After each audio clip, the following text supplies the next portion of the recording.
This is a story about a sound that follows me around. It's not an audio file that I can share with you. You'll have to use your imagination. When I was growing up in a coastal town in England in the 1980s, the summer sound was this. It was the sea. I spent my summers playing on the beach and sailing dinghies and generally being carefree, so it's hardly surprising that the sound of the waves became synonymous with those carefree times. Whenever I hear it, it transports me back to my youth.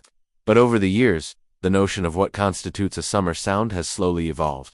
When I moved to London in the 1990s, the city noise, the constant roar of traffic replaced the sound of the sea. Then when I started working in radio, the summer sound was whatever song was on air at the time. In the early 2000s, it was this. There's something about the combination of acoustic guitar, steel drums, and backing vocals that just screams summer to me. And then there was this. This song was inescapable in the summer of 2011. Wherever I went, it seemed to be playing. So naturally it became the soundtrack to that particular summer. And then last year, this song came out. It features this. It's a sound I haven't heard in years. The song samples this. Do you remember the moan? They were huge in the 1990s.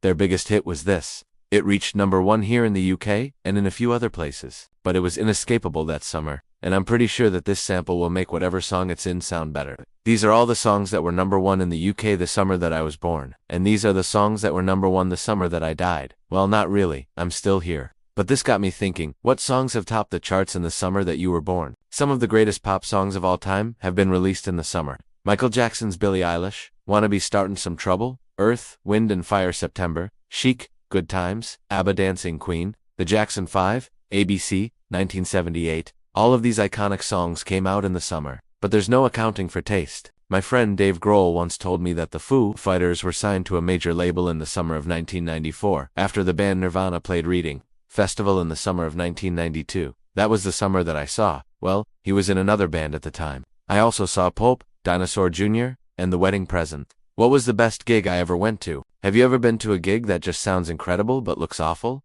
That happened to me. I love this song. It makes me want to dance, but it doesn't really sound like a summer song to me. I mean, I guess it's all about the memories that you associate with a particular song. And whatever song is big in the summer that you reborn is likely to stick with you for a long time. One of my earliest memories is of walking into a supermarket and hearing this. I was 3 years old. My dad was buying sweets. He used to buy me a little bag of sweets every Saturday morning. And I stood there transfixed as Alvin Stardust came on the TV screen. Can you imagine it? A grown man with a massive mullet and a sequin jumpsuit dancing on top of a double-decker bus? It was the summer of 1978, and since then, there's always been a song that's been inescapable during the summer months. Do you remember when music videos would premiere on MTV, and then suddenly you couldn't escape them? Whatever happened to music videos? There isn't a song that's come out this summer that I can see being inescapable, so maybe it's time that we created one. Let me know what you think, and don't forget to follow. Bye.